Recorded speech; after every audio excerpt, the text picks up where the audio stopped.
ষষ্ঠ শ্রেণীর সকল শিক্ষার্থীবৃন্দ, ইনস্টিটিউট অফ বেসিক ম্যাথসের পক্ষ থেকে সকলকে স্বাগত। আজ আমি তোমাদের গণিতে একটি নতুন অধ্যায় অর্থাৎ 1.6 অনুশীলনীর অঙ্কগুলো সমাধান করব। 1.6 অনুশীলনীতে আছে তোমাদের দশমিক ভগ্নাংশ। এর আগে সাধারণ ভগ্নাংশ সম্পর্কে আলোচনা আমি তোমাদের সাথে করেছিলাম। সাধারণ ভগ্নাংশে ছিল আমাদের 1.5 অনুশীলনী, কিন্তু 1.6 অনুশীলনীতে আছে দশমিক ভগ্নাংশ। এই দশমিক ভগ্নাংশের অঙ্কটা দেখো, 1.6-এর 1 থেকে 9, 10, 11 নম্বর পর্যন্ত আছে অবজেক্টিভের অংশটা আমি তোমাদেরকে অবজেক্টিভ বা নৈর্ব্যক্তিকের অংশটা আমি তোমাদেরকে পরে অন্যভাবে দেখিয়ে দেব। কিন্তু তার আগে আমরা এই অধ্যায়ের মৌলিক আলোচনাগুলো সাথে এখানকার দশমিক ভগ্নাংশে কীরকম অঙ্কগুলো আসে এবং কিভাবে অঙ্কগুলো সমাধান করতে হয় সে সম্পর্কে আমি একটু মৌলিক আলোচনা তোমাদেরকে আগে একটু করে নিই। তারপর আমি বইয়ের যে অঙ্কগুলো আছে এখানে 12 নম্বর অঙ্ক থেকে সেগুলি সমাধান করব। দেখো, সাধারণ ভগ্নাংশে আমরা যেভাবে অঙ্কগুলো করছি, দশমিক ভগ্নাংশে ঠিক একই। ভগ্নাংশ মানে কি আমরা আগেই শিখছি, ভগ্ন অংশ অর্থাৎ পূর্ণ সংখ্যা নয় এরূপ সংখ্যাকে বলা হয় ভগ্নাংশ। যেমন সাধারণ ভগ্নাংশ আমরা উপরে বা নিচে সংখ্যা দিয়ে, যেমন নিচে থাকলো 3, উপরে থাকলো 2, এটিকে আমরা ভগ্নাংশ আকারে লিখছি। বা উপরে থাকলো 3, নিচে থাকলো 5, এগুলি ছিল আমাদের সাধারণ ভগ্নাংশ। এখন এগুলিকে যদি দশমিক ভগ্নাংশে প্রকাশ করি, অর্থাৎ 2কে 3 দিয়ে আমরা ভাগ করব, ভাগ করে যে মানটা পাবো সেটা মান আসবে মনে করো 0.666 এরকম মানগুলো আসলো। তাহলে এই যে দশমিক, এটাকে বলা হয় কি দশমিক। আর এই ভগ্নাংশটাকে যে দশমিকের মাধ্যমে যখন উপস্থাপন করা হয় তখন এটাকে বলা হয় দশমিক ভগ্নাংশ। ঠিক আছে? ঠিক এটাকেও 3কে যদি 5 দ্বারা ভাগ দিই তাহলে আমাদের আসবে 0.6। তাহলে এটাও একটা দশমিক ভগ্নাংশ। এখন এই দশমিক ভগ্নাংশের ক্ষেত্রে আমাদের কিন্তু সংখ্যা গণনায় একটু মৌলিক কিছু বিষয় আছে, সেটি একটু আমাদের জেনে রাখা দরকার। যেমন আমরা কিন্তু একক, দশক, শতক সংখ্যাগুলো গণনা করি। একক, দশক, শতক, হাজার, অযুত এরকম আমরা গণনা করি, তাই না? একক, দশক, শতক, হাজার, একক, দশক, শতক, হাজার, অযুত, লক্ষ, নিযুত, কোটি এরকম আমরা শিখি। এখন দেখো, আমরা গণনা করি কোন দিক থেকে? ডান দিক থেকে বাম দিকে। এখন যদি আমরা এইখানে যদি একটা দশমিক থাকে, এটা হলো দশমিক, ঠিক আছে? মনে করি এখানে দশমিক। এই সংখ্যাগুলোর মাঝখানে যদি একটি দশমিক দেওয়া হয় তাহলে দশমিকের ডান পাশের যে অঙ্কগুলো থাকে, এখন তো অনেকগুলো অঙ্ক থাকে, সেই অঙ্কগুলোর বাম পাশেরগুলোকে আমরা ডান দিকেরটাকে বলি একক, দশক, শতক, হাজার, অযুত, এইভাবে আমরা গুনে আসি ডান দিক থেকে বাম দিকে। কিন্তু দশমিকের পরের অঙ্কগুলোকে গণনা করার একটা নিয়ম আছে। সেই নিয়মটা হলো আমাদের সেটি গণনা করতে হয় এই দিকে, তখন কিন্তু ওই দিক থেকে না, তখন আমাদের এই ডান দিকে গণনা করতে হয়। তাহলে এই দশমিক ঘরের পরের ঘরটাকে, এটাকে বলা হয় একক না, এটাকে বলা হয় দশমাংশ, মানে 10 ভাগের 1 ভাগ, এটাকে বলা হয় দশমাংশ। ঠিক আছে? তারপর এটা কি? শতমাংশ বা শতাংশ। ঠিক আছে? একক, দশক, শতক, হাজার, হাজারটাকে আমরা বলি কি সহস্রও বলি অনেক সময়। তাহলে হাজার বা সহস্র, এই তো সহস্র, দন্তেশ। তাহলে এখানেও এরকম সহস্রাংশ। ঠিক আছে? তাহলে এরকম দশমাংশ, শতাংশ, সহস্রাংশ মানে হাজারের অংশ, মানে 1000 ভাগের 1 ভাগ। তাহলে দশমিকের ডান দিকের সংখ্যাগুলো ভাগ, অর্থাৎ 1 দশমিক। অর্থাৎ যেমন একটা লিখি আমি, মনে করো এখানে কত আছে? 4 দিয়ে দিলাম, 4501। দশমিক যদি থাকে আমাদের 2, 3, 23, তাহলে এখানে আমাদের বলবো 4501.23। আমাদের দশমিকের পরের সংখ্যাগুলোকে পড়ার নিয়ম হলো বাম পাশেরগুলো আমরা পূর্ণ সংখ্যাটাকে একবারে পড়ি, অর্থাৎ 4501 এটা পড়লাম। কিন্তু ডান পাশেরটা আমরা কিন্তু পড়বো না, 0.23। এভাবে পড়বো না, পড়ার নিয়মগুলো আমি দশমিকের মূল বিষয়গুলো আগে একটু বুঝিয়ে নিই, আমি দ্রুত মাত্র 5 মিনিটের মতো মূল বিষয়টাকে বোঝাবো, বুঝিয়ে আমি অঙ্কে চলে যাব। তাহলে দশমিকের পরের অংশগুলোকে কিন্তু একটি একটি করে পড়তে হয়, এগুলো কিন্তু তোমার মনে রাখবে। এটা হলো 2 3 এভাবে পড়বে, কিন্তু বাম পাশেরটা পড়বে না 4 5 0 1 দশমিক 2 3, এটা পড়ার দরকার নাই, পড়বে বাম পাশেরটা পূর্ণ সংখ্যা একসঙ্গে 4501 দশমিক 2 3 23 9। এখানে দশমিকের পরে 2 3 4 7 এরকম থাকলো, তাহলে আমরা এখানে 2347 বলবো না, বলবো 2 3 4 7 এভাবে। অর্থাৎ দশমিকের ডান পাশেগুলো একটি একটি করে পড়তে হয়। আচ্ছা, পড়ার বিষয়টা বললাম। এবারে এই দশমাংশ, শতাংশ এবং সহস্রাংশ, এটার অর্থটা কি?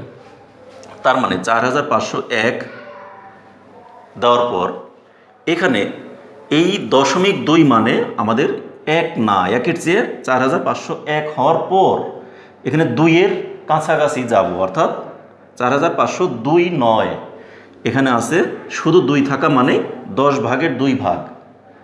অর্থাৎ আমার যদি থাকে, মনে করি কত দেব, 7.3, এটার অর্থ কি? আমার 7 টাকা আছে, আরও মনে করি 7 টাকা পূর্ণ আছে, আর 0.3 মানে কি, 10 ভাগের 3 ভাগ মানে দশমাংশ। এখানে 1 টাকার 10 ভাগের 3 ভাগ আছে, তাহলে 1 টাকা মানে কি 100 পয়সা, তাকে 10 দ্বারা ভাগ করলে প্রতি ভাগে হইতেছে 10 পয়সা, তাহলে 3 ভাগে 3 10-এ 30 পয়সা। অর্থাৎ আমাদের এখানে 7 টাকা 30 পয়সা, মানে এটা হলো দশমাংশ, মানে 10 ভাগের 1 ভাগ। যদি 1 থাকে, এখানে 3 আছে মানে কি, তাহলে 10 ভাগের 3 ভাগ, এটাকে বলা হয় দশমাংশ। যদি আমাদের থাকে 5, তাহলে এখানে কী হবে, এটা হলো দশমাংশ, এটা শতাংশ। অর্থাৎ এখানে কিন্তু আমি বলছি ডান দিকে গুণে যেতে হয়, একক দশক, তাই না? কিন্তু এটাকে প্রথমটাকে আমরা একক না বলে এটাকে দশক শতক। এই যে প্রথমটা কিন্তু 10 দিয়ে শুরু, কিন্তু এখানে আমাদের বাম দিকে কিন্তু প্রথমটা 1, তারপর একটা 10 ছিল, তার মানে এখানে 100, এখানে কত শতাংশ, এখানে এটা কি দশমাংশ শতাংশ, তাই না? দেখো, শতভাগের 35 ভাগ, মানে আমার আছে কি 100 পয়সার 35 ভাগ। 35 ভাগ মানে কি, তাহলে 35 পয়সা, অর্থাৎ 7 টাকা 35 পয়সা। তাহলে এইভাবে আমাদের গণনাগুলো এরকম করতে হয়। এটা জাস্ট বেসিক কনসেপ্ট তোমাদের, কিন্তু অঙ্কগুলো করতে গিয়ে আমাদের এগুলো দরকার পড়ে না। কিন্তু তারপরে আমরা অঙ্ক করে যাব, শুধু যোগ বিয়োগ দশমিকের করবো, যোগ বিয়োগ গুণ ভাগ করবো, কিন্তু সেগুলি সম্পর্কে আমরা মৌলিক কিছু জানবো না, শিখবো না, সেটা তো হতে পারে না। সেগুলো আমাদের দশমিকের সম্পর্কে আমরা একটু প্রাথমিক ধারণাগুলো তোমাদেরকে দিয়ে নিলাম। এবার আমরা সরাসরি অঙ্কে চলে যাই। আমি একদম শর্টকাট কয়েকটি বিষয় জানলাম। কি, দশমিকের বামেরগুলোকে আমরা যত অঙ্ক থাকে সবগুলোকে মিলিয়ে একটা যে সংখ্যা তৈরি হয়, পূর্ণ সংখ্যাটাকে একসঙ্গে পড়ব। যেমন এখানে 4501 পড়লাম। দশমিকের ডানেরগুলোকে প্রতিটি ডিজিটকে আমরা একটা একটা করে পড়ব। প্রতিটি যে আমাদের এগুলো কি একক দশক এরকম করে আমাদের প্রত্যেকটা 3 এবং 5 প্রত্যেকটাকে আলাদা আলাদাভাবে বলবো। অঙ্কগুলোকে এখানে 35 বলবো না, ঠিক আছে? তাহলে এটা আমরা একটা জেনে গেলাম। আরেকটি জানলাম হলো, এটা হলো এই দশমিকের পরের শুধু 3 মানে 10 ভাগের 1 ভাগ মানে দশমাংশ, তারপরেরটা মানে 100 ভাগের 5 ভাগ, এইভাবে। তাহলে আমাদের 10 ভাগের 3 ভাগ মানে কি, 10 ভাগের 3 ভাগ মানে 30 পয়সা। 100 পয়সার 10 ভাগের 3 ভাগ মানে 30 পয়সা। আর 100 ভাগের 5 ভাগ মানে কত, 5 পয়সা। তাহলে 30 পয়সা আর 5 পয়সা মিলিয়ে হলো কত, 35 পয়সা। ঠিক এভাবে এগুলো জাস্ট আমরা বেসিকগুলো তোমাদেরকে একটু দেখে নিলাম। আমরা এখন সরাসরি অঙ্কে চলে যাই। এই চ্যাপ্টার থেকে আমরা যোগ বিয়োগ গুণ ভাগ এই 4টি অপশনই শিখবো আমরা। দশমিকের যোগ কিভাবে করতে হয়, গুণ কিভাবে করতে হয়, যোগ কীভাবে করতে হয়, বিয়োগ কীভাবে করতে হয়, গুণ কীভাবে করতে হয় এবং ভাগ কীভাবে করতে হয়, সেই বিষয়গুলো আমরা শিখবো এই চ্যাপ্টারে। তাহলে এখন দশমিকের যোগ বিয়োগ গুণ ভাগের ক্ষেত্রে কীভাবে কী করতে হয় সেই জিনিসগুলো আমরা চলে যাই। তাহলে এগুলো আমি মুছে দিলাম।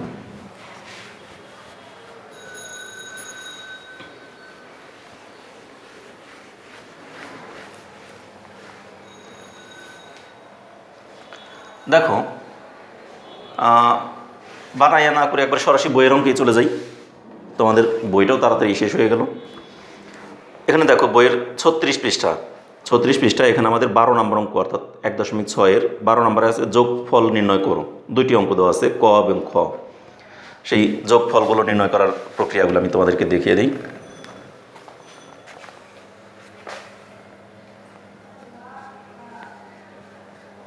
বারোর ক, আমাদের অঙ্কটা আগে উঠাই। 0.325 যোগ 2.368 যোগ 1.2 যোগ 0.29, এই আমাদের অঙ্কটা। ঠিক আছে, এখন এই অঙ্কটাকে সমাধান যখন আমরা করব, তাহলে আমরা পাশাপাশি যোগ যেহেতু আছে আমরা পাশাপাশি লিখে ফেললাম। লেখার পর এখন তোমাদের একটা কথা আছে, আমরা যখন পাশাপাশি যোগ 12 যোগ 1 যোগ 20 যোগ 25 এগুলি সব যখন আমরা আগে পাশাপাশি যোগগুলো করছি, তখন আমরা কীভাবে করছি, আমরা উপরে দাগ দিয়ে তাই না, আর নিচে নিচে করার দরকার পড়ে নাই। অর্থাৎ উপরে 5 আর 0 5, তার সাথে 1 যোগ করলে 6 আর 2 8। ঠিক আছে, এরপর 2 আর 2 4, এখানে নাই। দশকের ঘরে অর্থাৎ 2 2 4 এখানে নাই আর, তাই না, 4 কিন্তু এখানে আছে 1, তাহলে 5। তাহলে আমাদের সবগুলো যোগফল আসলো 58। আমরা এইভাবে করতে পারছি। কিন্তু এখন দশমিকের অঙ্কের ক্ষেত্রে একটা ব্যাপার আছে এখানে। আমি যদি দেখো এই 9-এর সাথে 2 যোগ করতে পারবো না কিন্তু। এখন বলবা কেন? এটার জন্য আমাদেরকে এটা কারণটা যদি আমরা সঠিক করতে চাই, তাহলে আমাদের দশমিকের পরে প্রত্যেকটা ঘর সমান হতে হবে। এখানে দশমিকের পর আছে 3 ঘর, দশমিকের পর আছে 3 ঘর, দশমিকের পর এখানে হয়ে গেল 1 ঘর, আবার দশমিকের পর 2 ঘর, তাহলে এখানে আমাদের কিন্তু হবে না। তাহলে দশমিকের পর আমাদের সমান সমান ঘর লাগবে। এখন দশমিকের পর এখানে আছে 2 মাত্র, অর্থাৎ একটি ঘর, তাহলে এখানে 3 ঘর বানাতে হলে আমার কী করতে হবে? তাহলে 1.2 আছে না, এটা ডান পাশে আমি 2টা শূন্য দিয়ে দিলে 3 ঘর হয়ে গেল। এখন বলবো তাহলে এখানে আছে মাত্র 2 আর এখানে হয়ে গেল 200। জিনিসটা একটুই হয়ে গেল না, ভিন্নতা আসলো না? অনেকেই কিন্তু এই কনফিউশনে তোমরা পড়ে যাও, কিন্তু আসলে 2 আর এখানে দশমিকের পর 200 একই জিনিস। কারণ কি, আমরা জানি দশমিকের পরে একদম ডান পাশে কোনো শূন্য থাকলে সেই শূন্যের কোনো মূল্য নাই, সেটা একেবারেই মূল্যহীন। কিন্তু যেমন যদি থাকো 1.2 শূন্য, তাতেও যা, 1.2 শূন্য শূন্য তাও একই। যদি থাকতো 1.2 শূন্য শূন্য শূন্য, তাতেও একই। সবগুলো কিন্তু একই জিনিস। অর্থাৎ দশমিকের একদম ডান পাশে সবগুলো শূন্য থাকলে সেগুলি শূন্যের কোনো মূল্য নাই। এখন যদি একটা কথা থাকে 1.2 শূন্য 1, এখানে কিন্তু এই শূন্যের মূল্য আছে। কারণ কি, এটা তো এই শূন্যটা একদম ডানে না, একদম শেষে না। যদি আমাদের একদম শেষে কোনো শূন্য থাকলে সেইটা মূল্যহীন আমি বলছি, কিন্তু মাঝখানে শূন্য থাকলে সেটা কিন্তু মূল্য আছে। তার মানে এখানে হয়েছে 201। ঠিক আছে, তার মানে এখানে দশমাংশ, শতাংশ, সহস্রাংশ, অর্থাৎ 1000 ভাগের 201 ভাগ এখানে। আর যদি এখানে শূন্য হতো তাহলে হতো কি 1000 ভাগের 200 ভাগ। এখন দেখো 1000 ভাগের 200 ভাগও যা, আর 10 ভাগের 2 ভাগও কিন্তু তাই। যদি দেখো 1000 ভাগের 200 ভাগ আর 10 ভাগের 2 ভাগ, দুটো একই জিনিস। কারণ এই নিচের একটা শূন্য একটা শূন্য, একটা শূন্য একটা শূন্য কেটে দিলে কি থাকে, 2/10 থাকে না, একই থাকে। যার জন্য এগুলি তোমাদের বেশি আমি তোমাদেরকে একটু জটিল করে ফেলছি, কিন্তু তোমাদেরকে আমি কিছু মৌলিক বিষয়গুলো বোঝানোর জন্য একটু জটিল করে ফেলছি, কিন্তু এই জটিলতা তোমাদের দরকার নেই। আমি একদম সহজভাবে যেটা বোঝানো সেটি বোঝাবো। এখন আমি সবগুলোই তোমাদেরকে দেখিয়ে দিলাম, কারণ তোমাদের মাঝে অনেকেই আসো যে না আমি আরও কিছু বেশি জানতে চাই, সেই বিষয়গুলো কি আমি বোঝালাম। এখন তোমাদেরকে আমি একদম সহজভাবে যে অঙ্কগুলো করব সেই বিষয়টাকে আমি দেখিয়ে দিই। তাহলে এই দশমিক ভগ্নাংশের অঙ্ক আসলে আমাদের এই ডান পাশে সবগুলো সমান ঘর বানানোর দরকার নাই, কোনো কিছুই দরকার নাই। এগুলিকে আমরা উপরে নিচে আগে সমাধা করে লিখে ফেলব। উপরে নিচে লেখার সময় শুধু একটি জিনিস লক্ষ্য রাখবো, দশমিকটাকে, অর্থাৎ দশমিকটা 1 বরাবর রাখবো। এরপরে ডানে বামে কয়টি ঘর গেল না গেল সেটা বিষয় না, আমার বিষয় হলো দশমিকগুলোকে এক লেভেলে রাখবো। এইটি শুধু আমার মুখ্য বিষয়। যেমন দেখো আমরা এখানে লিখি 0.325, এরপর আছে কত 2.368, তারপরে আছে 1.2, আমার দশমিকটা এখানে রাখবো 1.2, ডান পাশে নাই, না থাকলেও সমস্যা নাই। এরপরে 0.29, বুঝতে পারছো? এবং এখানে আমি দিয়ে দিলাম যোগ। তারপর আমি এই 4টাকে যোগ করব। যোগ করতে হলে আমাকে কি করতে হবে, দশমিকগুলোকে এক লেভেলে রেখে, এখন আমার সংখ্যা এদিকে বেশি হোক কম হোক, ওদিকে কম হোক বেশি হোক, সেটা আমার দেখার কোনো বিষয়ই না। এখন আমরা যে কাজ করব, সেই কাজ করার সময় আমরা দেখো তোমাদেরকে একটু দেখিয়ে দিই।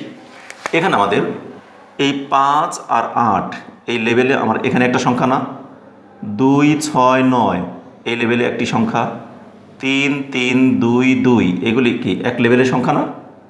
তাহলে আমরা এইরকম যার যার লেভেলগুলোকে আমি লাল কালি দিয়ে কেটে দিলাম, বলে তোমরা কেটে দিবে না, আমি জাস্ট বোঝানোর জন্য তোমাদের এটা করলাম। তার মানে আমাদের এই যার যার লেভেলে আমরা এটা লিখবো, অর্থাৎ 5 আর 8 কোন করলে যোগ করলে কত হয়? 8 5 13 3 হাতের হলো 1, তাহলে 9 আর 1 10, 10 আর 6 16 আর 2 18 8 হাতের হলো আবার 1, সেই 1 আর 2 3 4 5 5 আর 3 8 আর 3 11 1 হাতের হলো কিন্তু আবার সেই 1, সেই একটাকে আমরা দশমিকের বাম পাশে এনে করব এবং এই দশমিক বরাবর আমরা সেই দশমিকই দিব। হাতে যে 1 আছে সেই 1-এর সাথে 0 যোগ করলে 1, আর এই 1-এ 2 আর এই 2-এ 4, উপরে 0ই। তাহলে এইটি কিন্তু আমার অ্যান্সার, ঠিক আছে? তাহলে লিখবো এখন আমরা সুতরাং এই পুরা লাইনটাকে আরেকবার লিখবো, যেহেতু আমরা এটাকে উপরে নিচে করছি। তাহলে লিখবো সুতরাং 0.325 যোগ 2.368 যোগ 1.2 যোগ 0.29 সমান সমান 4.183, এটি অ্যান্সার, উত্তর। যোগফল 4.183, শেষ। আমার কিন্তু ক নাম্বারটা হয়ে গেল। ঠিক একইভাবে খ নাম্বার অঙ্কগুলো তোমরা একইভাবে করতে পারবে, কারণ আমাদের মূল বিষয় হলো এগুলোকে যখন উঠাবো আমরা উপরে নিচে, খালি দশমিকটাকে এক লেভেলে রেখে ডানে বামে কয়টা বেশি গেল কম গেল সেটা আমার মুখ্য বিষয় না। মুখ্য বিষয়টা হলো দশমিকটাকে এক বরাবর রাখবো, আর সাধারণ যোগের মতোই বিয়োগের মতোই আমরা যোগগুলো করবো। হাতে আছে যেটা সেটাই পাশে হয়ে যাবে, সমস্যা নেই। যেমন এখানে হাতে 1 ছিল, সেই একটাই পাশে 2 আর 1 3-এর সাথে হাতের 1 যোগ হয়ে 4 হয়ে গেল, হবে। সাধারণ যোগ বিয়োগই করবো, শুধু দশমিক বরাবর দশমিক বসাবো, কত সহজ না? তাহলে এখানে আমাদের এটাকে 2 ঘর বাড়াবো, এটাকে 1 ঘর বাড়াবো, এই চিন্তার মধ্যে আমার আনার দরকার নেই, আমরা উপরে নিচে লিখে দেবো। এখন যদি বলি আমরা যদি ওই চিন্তাটা করতাম তাতেও কি আমাদের ভুল ছিল না? দেখো আমি কিন্তু এই 8 আর 5 13 লিখছি, এখানে তো আমাদের কিছু ছিল না, ঘরে একটা শূন্য তো ছিল। এখানে যদি আমি একটা শূন্য দিয়ে দিতাম আমার কি কোনো সমস্যা ছিল না? কিন্তু আমি শূন্য দেই নাই, দরকারও নাই। তোমরা যদি শূন্য দিতা তাহলে শুরুতে যে আমি একটু তোমাদেরকে একটু জটিল করে ফেলছিলাম সেই বিষয়টা কিন্তু এখন সহজ হয়ে গেল না, কারণ আমরা ওই এক লেভেল রাখার জন্য এগুলিকে বাকিগুলোকে শূন্য দিয়ে পূর্ণ করে ফেলছি। আর শূন্য যদি না দিই তা তো আপত্তি নাই, আমার এক লেভেল হলেই হলো। কিন্তু তোমরা এই 2টাকে আবার এই ঘর বরাবর লিখো না, 2টাকে দশমিকের পরেরটা মানে দশমিকের পর এটা দশমাংশ বরাবরই থাকবে, ঠিক আছে? আমার ক নাম্বারটা কিন্তু হয়ে গেল। এবার খ নাম্বার অঙ্কটা দেখো, আমি এটাকে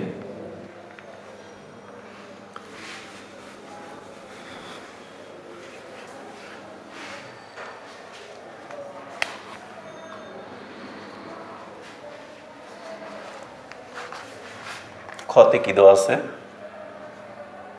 13.001 যোগ 23.01 যোগ 0.005 যোগ 80.6। এই তাহলে এটাকে আমরা যোগ করব, উপরে নিচে আগে লিখে ফেলি। তাহলে কি করবো? এখানে 13.001 আর এখানে 23 এই দশমিক বরাবরই আমাদের দশমিক থাকবে 0.1, আর এখানে 0 তাহলে দশমিক বরাবরই তো দশমিক পড়বে, তার আগে 0 মানে এখানে দেখো এই বাম পাশে কিন্তু একটা ঘর খালি রয়ে গেল, থাক সমস্যা নেই আমার। তাহলে 0.005 সেই 5টা থাকবে ওই বরাবর, আর এখানে আবার সেই 80.6 অনলি 6, ঠিক আছে? এগুলোকে আমরা যোগ করব। তাহলে এখানে কিন্তু আমার এই যে খালি ঘরগুলো রয়ে গেছে, এই খালি ঘর খালি থাক। আর যদি মনে করো তোমরা বোঝার জন্য আমি লাল কালি দিয়ে যেমন দেখাই, এগুলি শূন্য দিয়ে দিতে পারি, দরকার নাই, দিও না। তোমরা দিতে গেলেই তোমরা ভুল করবে, অতএব তোমরা দিও না, ঠিক আছে? আমি আবারও বলে দিই, দিও না, মুছেই দিলাম, ঠিক আছে? এখন দেখো আমরা এই বরাবর 5 আর 1 কিন্তু লেখার সময় তোমরা কিন্তু লেভেলটাকে ঠিক রাখবে। এখন লেভেলটাকে এই শূন্য দেওয়ার উপকারিতাটা হলো লেভেলটাকে ঠিক রাখা যায়, আর শূন্য না দিলে তখন তোমরা দেখা গেলো এই 5-এর সাথে 6 যোগ করে ফেলো না, কিন্তু তোমরা এই লেভেলটাকে যোগ করবে, এই লেভেলটাকে যোগ করবে, এই লেভেলটাকে ঠিক রাখবে। লেখার সময় তোমাকে একটু স্ট্রেট অর্থাৎ সোজা করে লিখতে হবে, এইটুকুই শুধু তোমার একটু কাজ, আর কোনো কাজ নাই, ঠিক আছে? তাহলে এই 5-এর সাথে আমরা কিন্তু আবার এই শূন্য যোগ করবো না, 5-এর সাথে আমরা এইখানে 3 ঘর, তাহলে এখানে 3 ঘর লাও, ওই 5-এর সাথে 1 যোগ করব। আর যদি আমরা এখানে শূন্য দিয়ে দিতাম তাহলে কিন্তু আমার আর ওই কনফিউশনটা থাকতো না। তাহলে 5 আর 1 6। এবারে এক বরাবর এখানে আর কোনো সংখ্যা আছে নাই, তাহলে 1 বরাবর শুধু 1ই। 6 বরাবর আর কোনো সংখ্যা আছে, অঙ্ক আছে নাই, শুধু শূন্য, তাহলে 6। কোনো হাতে উড়েলো নাই। দশমিক বরাবর দশমিক, 0 0 3 আর 3 6। আর এখানে 8 আর 2 10 আর 1 11। এইভাবে শুধুমাত্র আমার কি লেখাটাকে একটু সোজা রাখাটাই হলো আমার এখানে মুখ্য বিষয়, অন্য কোনো কিছু না। ঠিক আছে, তাহলে এখন আমরা ওই কথাটাকে লিখে দেবো, এটাই সমান সমান 13.001 যোগ 23.01 যোগ 0.005 যোগ 80.6 সমান সমান 116.616। উত্তর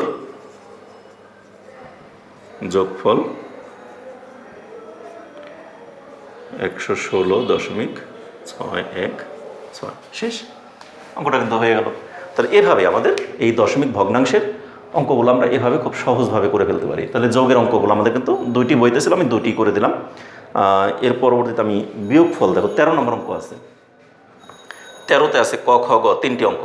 ঠিক সেম কাজ আমরা বিয়োগের ক্ষেত্রেও ঠিক এই উপরে নিচে লিখব, দশমিকটাকে সোজা রেখে ডানে বামে কোনটা গেল, কত দূর গেল না গেল সেটা আমার মুখ্য বিষয় না। মুখ্য বিষয়টা হলো দশমিকটাকে সুন্দর সোজা রাখবো, রেখে তারপর আমরা অঙ্কগুলো করব। তবে আমি তোমাদেরকে আবারও বলি, তোমরা ইচ্ছে হলে, এটা কিন্তু আবারও বলছি, ইচ্ছে হলে যখনই দেখলে আমার লেখাগুলো এরকম এখানে 1 ঘর, এখানে 2 ঘর, এখানে 3 ঘর, এলোমেলো, তোমার কাছে, তোমার চোখের কাছে, তোমার কাছে এলোমেলো মনে হচ্ছে, তুমি যদি এখানে একটা শূন্য, এখানে 2টা শূন্য দিয়ে দাও, অঙ্ক কিন্তু সঠিক, ভুল না, বরঞ্চ ওইটাই বেটার। সঠিকের মধ্যে আবার বেটারও বলেছে, সবচেয়ে উত্তম। ঠিক আছে, যদি শূন্য বসিয়ে দাও, আর না দিলেও কোনো আপত্তি নেই, আবারও বলছি। ঠিক আছে, কিন্তু এই কথাটাকে আবার এখন আমি রিপিট করলাম এ কারণেই, বিয়োগের ক্ষেত্রে কিন্তু আমার এই কাজটা লাগবে। বিয়োগের ক্ষেত্রে আমার কিন্তু এই শূন্যটা বসাতেই হবে, না বসালে হবে না। কারণটা কি, আমি বিয়োগের বইয়ের যে অঙ্ক আছে ওইটা ছাড়াই আমি অন্য একটা অঙ্ক তোমাদেরকে এখানে একটু বুঝিয়ে নেই। যদি মনে করো আমাকে বিয়োগ করতে বলে 1.2 বিয়োগ, বা এখানে 2.2 বিয়োগ 1.01, এটাকে বিয়োগ করতে বললো। এখন কীভাবে বিয়োগ করবা?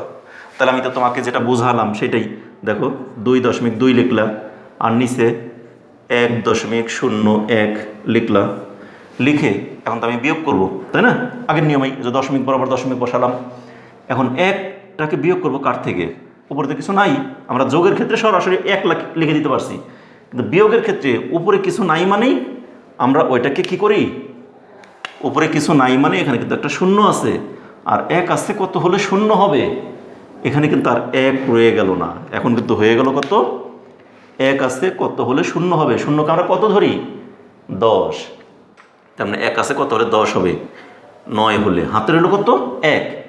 আর সেই 1টাকে এখানে আনলে 0 আর 1 1 আছে, কত হলে 2 হবে? 1 হলে। এখন আর কোনো হাতে রইল না, দশমিক বরাবর দশমিক, 1 আছে, কত হলে 2 হবে? 1 হলে। তার মানে কি 2.2 থেকে 1.01 বিয়োগ করলে আমরা কত পাই? 1.19। যদি আমরা এখানে শূন্যটা না দিতাম তাহলে কি আমরা এই 9টা পেতাম খুঁজে? তখন বলতে তুমি এখানে 1 আছে, উপরে কিছু নাই, এখানে 9 আসলো কোথা থেকে? তোমার কাছে একটা প্রশ্ন কিন্তু এসেই যেত। এই জন্য আমরা অবশ্যই এখানে শূন্য দিব, কারণ বিয়োগের ক্ষেত্রে আমাকে বাধ্যতামূলক আমাকে শূন্য দিয়ে সবগুলো ঘরকেই সমতা রাখতে হবে দশমিকের ডান পাশে। কিন্তু যোগের ক্ষেত্রে আমরা আমি আবারও বলছি, ইচ্ছে হলে দিতেও পারি, না দিলেও পারি, তবে দেওয়াটা উত্তম, দেওয়াটাই সবচেয়ে উত্তম। অবশ্যই দিয়ে দিলে ভালো, তোমার ভুল হওয়ার সম্ভাবনা একেবারেই থাকবে না। ওকে, তাহলে আমি বিয়োগটা কেন আমার শূন্যটা লাগবে সেই বিষয়টা তোমাদের একটু বুঝিয়ে নিলাম। এবার আমি বইয়ের অঙ্কে চলে যাই সরাসরি বিয়োগে।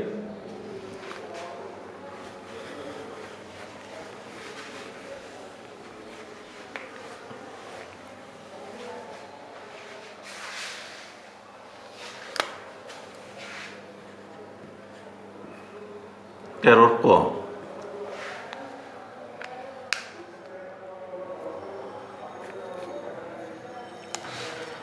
দেখো কি দেওয়া আছে? 95.02 -,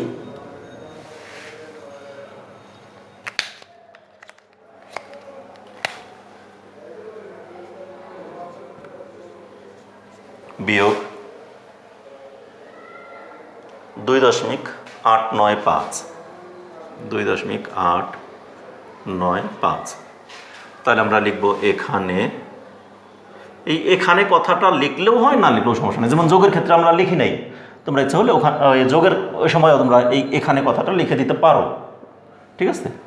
এখানে আমরা কি লিখব, 95.02, কারণ বাম পাশে এটা তো উপরে হয় সবসময়, আর বিয়োগ হলো এটা। কত বিয়োগ করবো আমরা, 2.895। এটাকে যখন বিয়োগ করব তাহলে 5 আমরা কত থেকে বিয়োগ করবো, উপরে তো কোনো সংখ্যা নাই, তার উপরে যেহেতু নাই তাহলে এখানে আমরা কি দেবো, একটা 0 দিয়ে দিব। এবারে 5 আছে, কত হলে 10 হবে, 5 হলে সাধারণ বিয়োগ। এটার আমি শুধু করে গেলেই হবে, তোমরা নিজেরা পারবে এগুলি, কারণ ক্লাস 6-এ পড়ো। এই সাধারণ যোগ বিয়োগ তো তোমাদের একেবারেই নখদর্পণে, তোমরা সেকেন্ডের ভিতরেই সবগুলো করে দিতে পারো আশা করি। তাহলে সেইভাবে আমি জাস্ট করে যাই। 5 আছে, কত হলে 10 হবে, 5 হলে হাতের হলো 1, 9 10 আছে, কত হলে 12 হবে, 2 হলে হাতের হলো 1, 9 আছে, কত হলে 10 হবে, 1 হলে হাতের হলো 1। এই দশমিক বরাবর কিন্তু আমরা দশমিক দিছি, তাহলে এখানে যে হাতের হলো 1, সেই 1 আর 2 3 আছে, কত হলে 5 হবে, 2। এবারে হাতে নাই, তাহলে এই 9 বরাবর শুধু 9ই রইল। তাহলে লিখবো, সুতরাং 95.02 বিয়োগ 2.895 ইকুয়ালস 92.125। উত্তর বিয়োগফল কত, 92.125। শেষ। তার মধ্যে কিন্তু 13 ক নাম্বারটাও হয়ে গেল, ঠিক আছে। এবার 13 খ, তাহলে এটা আশা করি তোমরা তুলে ফেলছো। আমি এরপরটা এটাকে মুছে দিলাম।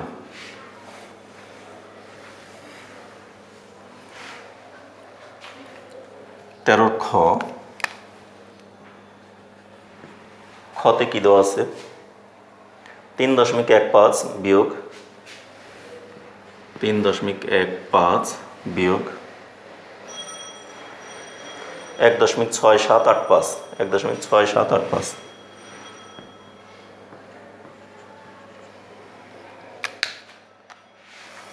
তোমরা কিন্তু অঙ্কটা আগে এভাবে উঠাবে, উঠিয়ে তারপরে লিখবে এখানে, ঠিক আছে, না উঠায় কিন্তু করবে না। 3.15 বিয়োগ 1, এই দশমিক বরাবর দশমিক লিখব, 6 7 8 5। যখন আমরা বিয়োগ করব তখন আমরা কি করব, যেহেতু উপরে এই 2 ঘর বরাবর কিছু নাই, তাহলে 0 দিয়ে দিব। আমি লাল কালি দিয়ে দিলাম দেখে তোমরা যে দিবে না তা কিন্তু না, তোমাদের কিন্তু অবশ্যই দিয়ে দিতে হবে। এবারে 5 আছে, কত হলে 10 হবে, 5 হলে হাতের হলে 1, 8 আর 9 আছে, কত হলে 10 হবে, 1 হলে হাতের হলে 1, 7 আর 8 আছে, কত হলে 15 হবে, 8 আছে, কত হলে 15 হবে, 7 হলে 8 9 10 11 12 13 14 15, হ্যাঁ 7 হলে হাতের হলে 1, 6 7 আছে, কত হলে 11 হবে, 7 8 9 10 11, 4 হলে হাতের হলো 1, 1 আর 2 আছে, কত হলে 3 হবে, 1 হলে। তার মানে আমাদের এই হাতে আস্তে আস্তে ওইভাবেই আমরা করে যাব, শুধুমাত্র দশমিক বরাবর খালি দশমিকটা বসিয়ে যাবো, আর কোনো কাজ নাই। তাহলে এখন আমরা লিখবো, সুতরাং 3.15 বিয়োগ 1.6785 সমান 1.4715। উত্তর বিয়োগফল কত, 1.4715। শেষ। তাহলে আমাদের 13 ক খ দুটি হয়ে গেল। এবার আসবো আমরা 13 গ নাম্বার অঙ্কটা, ঠিক আছে। আশা করি সবাই বুঝতে পেরেছো। আমি এটাকে মুছে দিই এবার।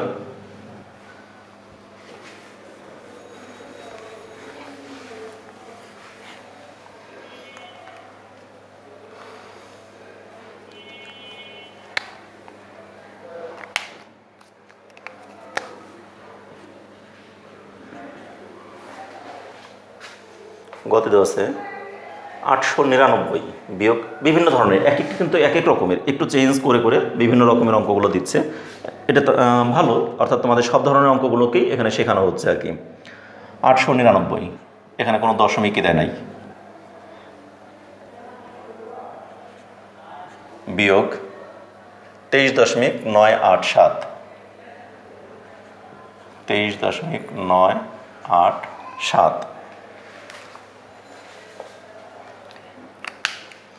তাহলে এটাকে আমরা সমাধান করতে গিয়ে লিখব এখানে 899 বিয়োগ 23.987। এখন আমার এটা তো পুরাটাই পূর্ণ সংখ্যা, 899 মানে পূর্ণ সংখ্যা না, এখানে আমার কিছুই নাই, কোনো দশমিক ভগ্নাংশের কোনো কিছু নাই। তাহলে এখন সেখান থেকে যখন আমরা দশমিকের কোনো কিছু বিয়োগ করব, তখন নিচেরটা আমরা কিন্তু এই 23 লাস্টের 2 ঘর বরাবরই লিখলাম, কারণ এখানে তো আমার কোনো দশমিক নাই। তাহলে আমার এইখানে আমি একটা কী করবো, দশমিক দিয়ে দিব। দশমিক এটা আমি অতিরিক্ত, এটা কিন্তু আমার নাই অঙ্কে, তারপরে আমি এখানে দিয়ে দিলাম দশমিক। দিয়ে আমরা যখন বিয়োগ করব, এখানে 3টি ঘর আছে, তাহলে এখানে 3টি শূন্য বসিয়ে দিব। ক্লিয়ার? তাহলে পরীক্ষাতে কিন্তু আমরা অবশ্যই দশমিক দিয়ে 3টি শূন্য এখানে বসাবো। বসানোর পর এখন আমরা বিয়োগ করি। 7 আছে কত হলে 10 হবে, 3 হলে হাতের 1, 8 আর 9, 9 আছে কত হলে 10 হবে, 1 হলে হাতের 1, 9 আর 10, 10 আছে কত হলে 10 হবে, কিছুই না, 0, হাতের 1, 3 আর 4, 4 আছে কত হলে 9 হবে, 5 হলে। এখন তো 9কে 9ই বলছি, 9কে তো আর 19 বলি নাই, তাহলে এখানে আর আমার কোনো হাতেও নাই। ঠিক আছে, এবারে 2 আছে কত হলে 9 হবে, 7 হলে 8-এর 8ই বসলো, আর এই দশমিক বরাবর এখানে দশমিকটা বসিয়ে দিলাম। এটি আমাদের অ্যান্সার। তাহলে লিখব সুতরাং 899 বিয়োগ 23.987 875.013 উত্তর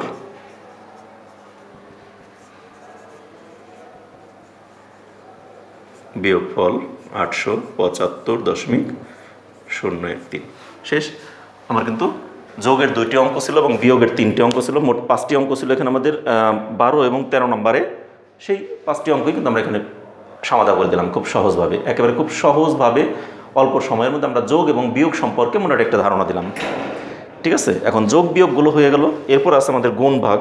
তবে আমি চাচ্ছি আজকে একটি লেকচার এই যোগ বিয়োগ গুণ ভাগ 4টি পার্ট না দেখিয়ে শুধু যোগ আর বিয়োগগুলোই তোমাদের দেখিয়ে দিলাম।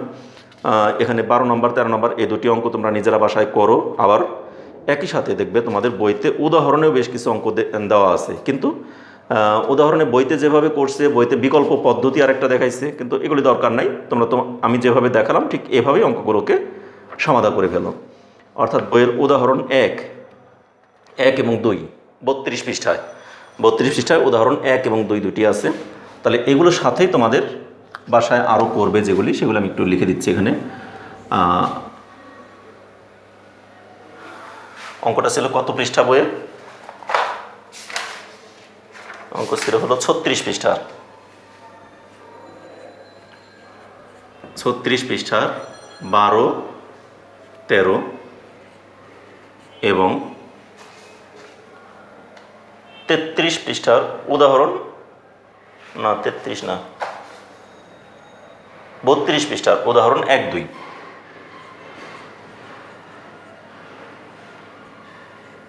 32 পৃষ্ঠার উদাহরণ